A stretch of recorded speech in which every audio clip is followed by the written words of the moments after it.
माननीय मंत्री श्री प्रकाश जावड़ेकर जी, माननीय मंत्री श्री रमेश पोखरियाल निशंक जी, मेरे सहकर्मी सचिव स्कूल शिक्षा एवं साक्षरता अनीता करवल जी, प्रेस एवं मीडिया के सभी बंधुओं, जैसा माननीय मंत्री जी ने बताया, आज ऐतिहासिक दिन है। 34 साल के बाद देश को एक नई शिक्षा नीति मिली है।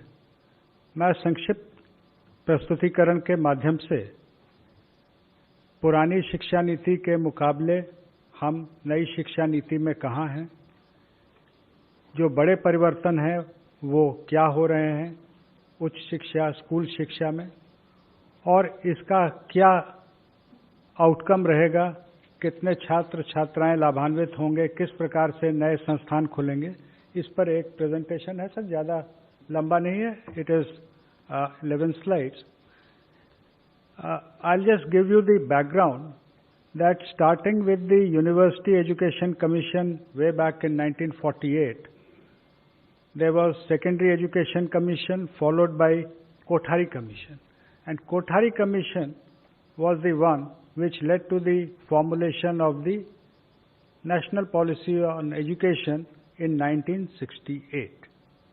Now from 68 to 86, the same policy continued. 86, there was the new policy, the NPE, National Policy on Education 86.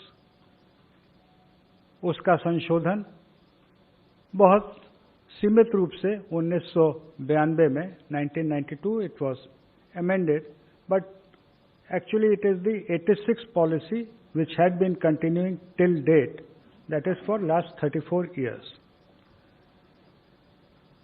सरकार ने दो समितियां बनाई, एक TSR सुब्रमण्यम की समिति जिसने मई 2016 में अपना प्रतिवेदन दिया था, और उसके बाद डॉक्टर के कस्तूरीरंगन जो प्रसिद्ध वैज्ञानिक हैं, इसरो में रह चुके हैं, चेयरमैन थे स्पेस कमीशन के, विभिन्न इंस्टीट्यूट्स के वो चांसलर हैं, बोर्ड ऑफ गवर्नर्स के डायरेक्टर हैं, शिक्षा से उनका जुड़ाव है, और शिक्षक और अन्य स्कूल शिक्षा, उच्च शिक्षा दोनों से जुड़े हुए जो बड़े वैज्ञानिक हैं या एकेडमिक हैं, उनकी कमेटी बनाएगी। कमेटी के डिटेल अंतिम स्लाइड में मैं दूंगा, कुछ जानकारी भी उसके बारे में आपको उपलब्ध कराऊंगा। नेक्स्ट। एक महत्वपूर्ण बात यह है कि सरकार के जो निर्देश हैं उसके आलोक में एक व्यापक कंसल्टेशन किया गया। It has been widely consulted, and just to give you an idea, through MyGov platform we approached all the 2.5 lakh gram panchayats for their suggestions. Then when the draft committee report of Dr. Kasturirangan's draft National Education Policy was presented, we got it translated into 22 languages. Again, there were widespread consultations. There was education dialogue with honorable members of parliament. There was a special meeting of Central Advisory Board of Education on 21st of September last year. There was also a special meeting, Parliamentary Standing Committee on Human Resources had taken a special meeting on 7th of November. So there has been wide consultation not only with the governments, state governments, with central ministries, state governments, with the academia, but also the involvement of the common people. लोगों से राय ली गई कि आप अपनी शिक्षा नीति में क्या देखना चाहते हैं, और इस के आधार पे जो शिक्षा नीति और उसके बड़े रिफॉर्म्स हैं, उसमें उच्च शिक्षा में हम 2035 तक 50% GER ग्रॉस एनरोलमेंट रेशियो तक पहुंचेंगे, और उसके लिए होलिस्टिक एजुकेशन की नई व्यवस्था लाई जा रही है, जिसका सबसे बड़ा अंग है मल्टीपल एंट्री एंड एग्जिट। आज की व्यवस्था में यदि 4 साल इंजीनियरिंग पढ़ने के बाद या 6 सेमेस्टर पढ़ने के बाद किसी कारणवश मैं आगे नहीं पढ़ सकता हूं, तो मेरे पास कोई उपाय नहीं है, मैं आउट ऑफ द सिस्टम हो जाता हूं। Multiple entry and exit system में ये रहेगा कि 1 साल के बाद सर्टिफिकेट, 2 साल के बाद डिप्लोमा, 3 या 4 साल के बाद डिग्री, यानी और multiple entry through academic bank of credit, जो नीचे बुलेट है कि मेरे जो क्रेडिट फर्स्ट ईयर के हैं, सेकेंड ईयर के हैं, जैसे बैंक के सेविंग अकाउंट होते हैं वैसे ही एकेडमिक क्रेडिट में डिजी लॉकर के माध्यम से हमारे वहां पर क्रेडिट रहेंगे, so that in the third year if I want to take a sabbatical for a year or I want to take a break for any reason, family condition or otherwise for some time, and I return after a fixed period, within a fixed period of which will be prescribed by the new Higher Education Commission, if I come back to the education system, I will not be asked to repeat the first and second year. My credits are already there in the academic credit bank. I will utilize those credits for my further education. इसमें ये भी व्यवस्था रहेगी multiple entry और exit में कि जो लोग 4 साल का डिग्री प्रोग्राम करेंगे, जो आगे रिसर्च में जाना चाहते हैं उनके लिए अलग व्यवस्था 4 साल डिग्री प्रोग्राम, जो नौकरी में जाना चाहते हैं जैसे हम लोग यहाँ पर हैं तो हम लोग 3 साल के डिग्री प्रोग्राम यथावत पूर्व की भांति रहेंगे, लेकिन 4 year degree programme with 1 year MA and direct no MPhil they can go to PhD। एक और व्यवस्था जो इसमें की गई है वो ये है कि ये सारे प्रोग्राम जो होंगे ये मल्टी डिसिप्लिनरी होंगे। आज की जो व्यवस्था है, जब मैंने शिक्षा ग्रहण की थी महोदय, कि फिजिक्स ऑनर्स के साथ केमिस्ट्री, मैथमेटिक्स या जूलॉजी, बॉटनी लिया जा सकता है, उसके साथ फैशन डिजाइनिंग नहीं ली जा सकती थी। मल्टीपल डिसिप्लिनरी एजुकेशन की जो हम लोग बात कर रहे हैं उसमें मेजर और माइनर की व्यवस्था होगी। जो मेजर प्रोग्राम जो डिसिप्लिन का है उसके अलावा माइनर प्रोग्राम भी लिए जा सकते हैं। इसका फायदा ये होगा, 2 फायदे इस पूरे सिस्टम के, कि आर्थिक या अन्य कारण से जो लोग ड्रॉप आउट हो जाते हैं वो वापस सिस्टम में आ सकते हैं बिना अपना समय गंवाए हुए। दूसरा कि जो अलग अलग विषयों में रुचि रखते हैं, बहुत से फिजिसिस्ट होते हैं जो कि म्यूजिक में रुचि रखते हैं, लेकिन उसके लिए फॉर्मल उनको कोई व्यवस्था नहीं रहती है। नई व्यवस्था में मेजर और माइनर्स के माध्यम से ये व्यवस्था रहेगी कि व्यक्ति मल्टी डिसिप्लिनरी वेल राउंडेड अपने इंटरेस्ट के हिसाब से इंजीनियरिंग और म्यूजिक अगर सीखना चाहता है, अगर वहाँ संस्थानों को मल्टी डिसिप्लिनरी बनाया जाएगा, यूनिवर्सिटीज को मल्टी डिसिप्लिनरी बनाया जाएगा, वहाँ वो शिक्षा ले सकता है। Next please. Graded autonomy of autonomous colleges, ये आप में से प्राय बहुत लोग अवगत होंगे कि हमारे देश में लगभग 45,000 कॉलेजेस हैं जिनको हम संबद्धता प्राप्त एफिलिएटेड कॉलेजेस कहते हैं। किसी किसी विश्वविद्यालय में तो इनकी संख्या 800 तक पहुंच गई, जिसके कारण न केवल गुणवत्ता में गिरावट आती है बल्कि विश्वविद्यालय परीक्षा केंद्र ही बने रहते हैं, लगातार वहां परीक्षा चलती रहती है।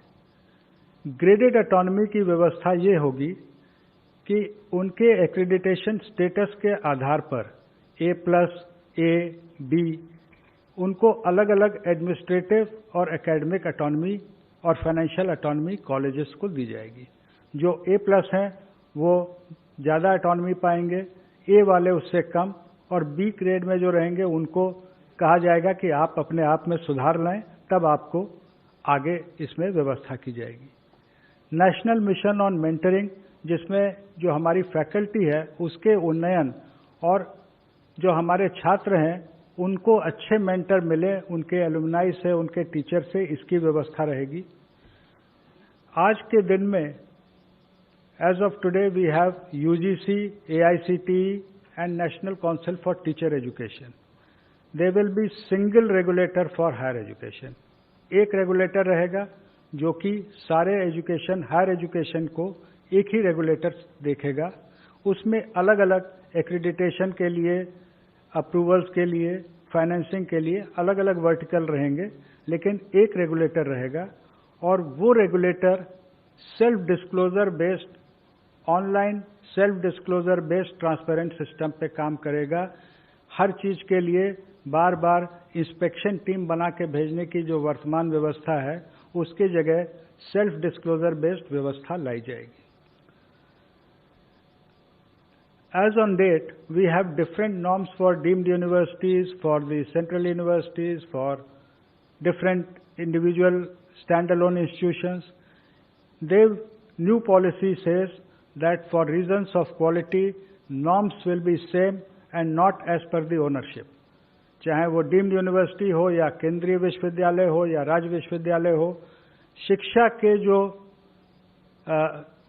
जो स्टैंडर्ड्स होंगे वो सबके लिए कॉमन होंगे। फी फिक्सेशन पर भी समिति ने जो रिकमेंडेशन की थी उसका विस्तृत उल्लेख पॉलिसी में किया गया है। ब्रॉड रेगुलेटरी फ्रेमवर्क के अधीन फी पर कैप रखा जाएगा। पब्लिक और प्राइवेट दोनों और फिलैंथ्रोपिक पार्टनरशिप भी रहेंगी, लेकिन जैसे मैंने कहा फी फिक्सेशन पर के लिए भी इस पॉलिसी में व्यवस्था की गई है। और जो शुरू से हमारा लक्ष्य रखा है कि जीडीपी का 6% शिक्षा के क्षेत्र में व्यय होना चाहिए। अभी as on date it is around 4.43%, including the state government, centre and the state government.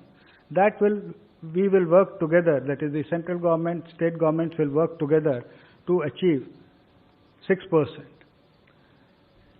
National research foundation, USA में नेशनल साइंस फाउंडेशन के बारे में आप में से बहुत लोगों ने सुना होगा, उसके बारे में पढ़ा होगा कि वहाँ के रिसर्च प्रोजेक्ट्स जो होते हैं वो फाउंडेशन एनएसएफ के माध्यम से स्पॉन्सर होते हैं।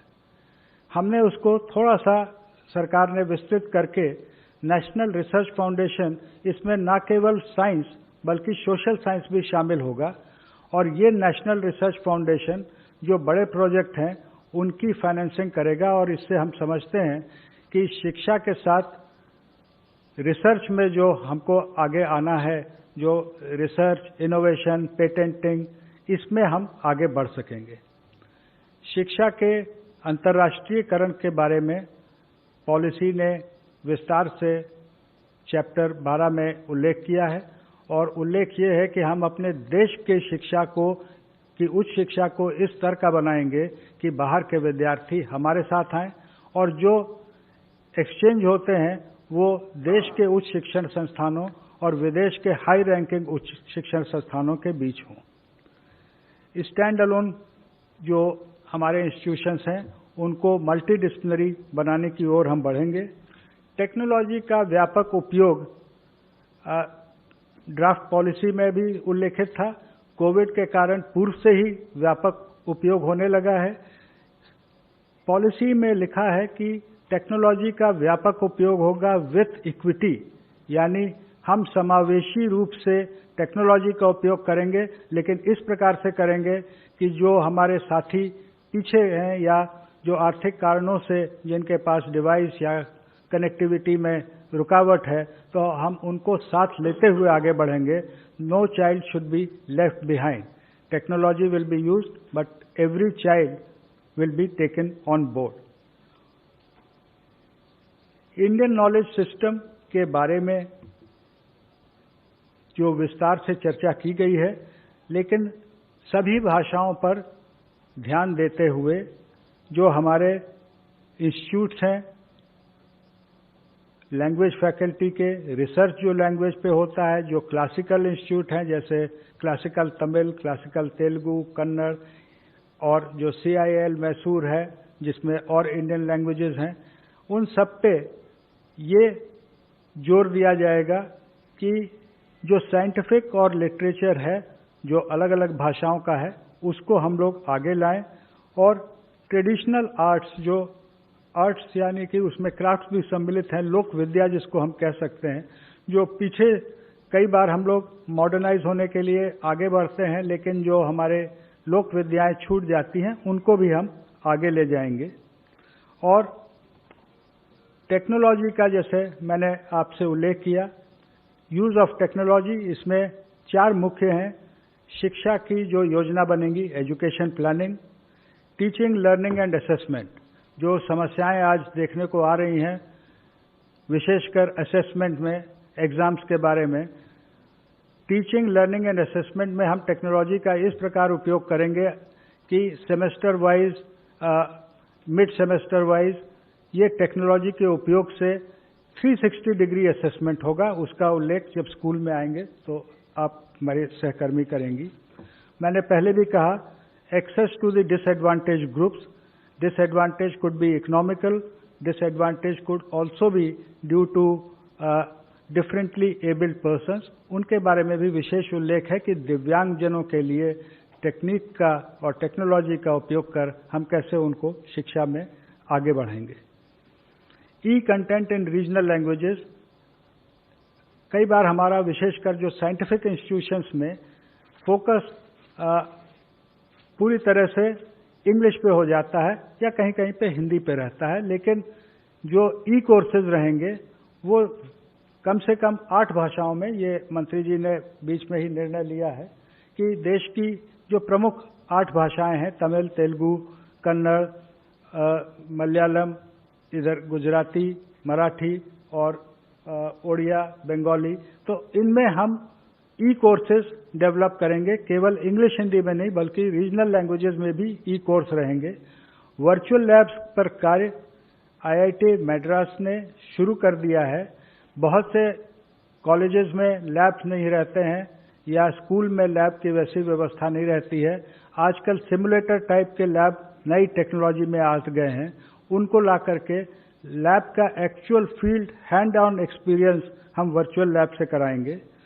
इसके लिए एक नेशनल टेक्नोलॉजी फोरम, कोई अलग से ये ब्यूरोक्रेसी बढ़ाने का नहीं है, लेकिन private sector, government sector, educationist, technologist, इन सबको एक जगह लाने की ये व्यवस्था होगी।